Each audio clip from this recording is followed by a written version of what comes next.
ওয়াশিংটনের একটি ঘোষণা।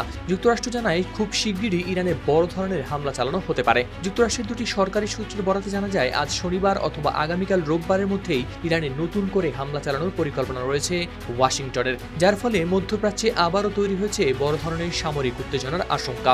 তবে এই সম্ভাব্য হামলার লক্ষ্যবস্তু কি হবে কিংবা কত বড় পরিসরে অভিযান চালানো হবে সে বিষয়ে এখনো কোনো আনুষ্ঠানিক তথ্য প্রকাশ করা হয়নি। মার্কিন কর্মকর্তারা সতর্ক করে বলেছেন, পরিকল্পনা থাকলেও শেষ মুহূর্তে তা পরিবর্তন বা বাতিলও হতে পারে। সংবাদ মাধ্যম CNN এর প্রতিবেদনে প্রকাশ পেয়েছে এই তথ্য। এদিকে এই তথ্য সামনে এসেছে প্রেসিডেন্ট ডোনাল্ড ট্রাম্পের সাম্প্রতিক বক্তব্যের পর। তিনি ইঙ্গিত দিয়েছেন ইরানের বিরুদ্ধে সামরিক অভিযান এখনই থামছে না। মন্ত্রিসভার এক বৈঠকে ট্রাম্প বলেন, আমরা তাদের উপর খুব শক্তিশালী আঘাত হানতে যাচ্ছি। তবে এই বক্তব্যের পরও শুক্রবার রাত পর্যন্ত নতুন কোনো হামলার আনুষ্ঠানিক ঘোষণা দেওয়া হয়নি। মার্কিন সামরিক বাহিনীর মধ্যপ্রাচ্য ভিত্তিক কমান্ড USS সেন্ট্রাল কমান্ড বা সেন্টকমও বৃহস্পতিবার ও শুক্রবার ইরানের বিরুদ্ধে নতুন কোনো অভিযান চালানোর তথ্য প্রকাশ করেনি। AKS অর্জন করল গিনেস ওয়ার্ল্ড রেকর্ডস।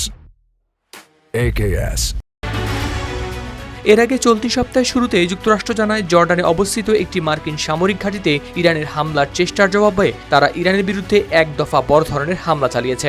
এদিকে সামুদ্রিক নিরাপত্তা পর্যবেক্ষণকারী সংস্থা UK মেরিটাইম ট্রেড অপারেশনস জানায় হরমুজ প্রণালীর কাছে একটি তেলবাহী ট্যাঙ্কার ক্ষেপণাস্ত্র হামলার শিকার হয়েছে। তবে এই হামলার জন্য কে দায়ী তা এখনও নিশ্চিত হওয়া যায়নি। সমর বিশ্লেষকদের মতে ইরান ও যুক্তরাষ্ট্রের মধ্যে চলমান পাল্টাপাল্টি হামলার কারণে পুরো অঞ্চল আবারও বড় ধরনের সংঘাতের দিকে এগোতে পারে। বিশেষ করে হরমুজ প্রণালীর নিরাপত্তা এবং আন্তর্জাতিক জ্বালানি সরবরাহ নিয়ে উদ্বেগ আরও বাড়ছে। হাওলাদার শামীম, RTV।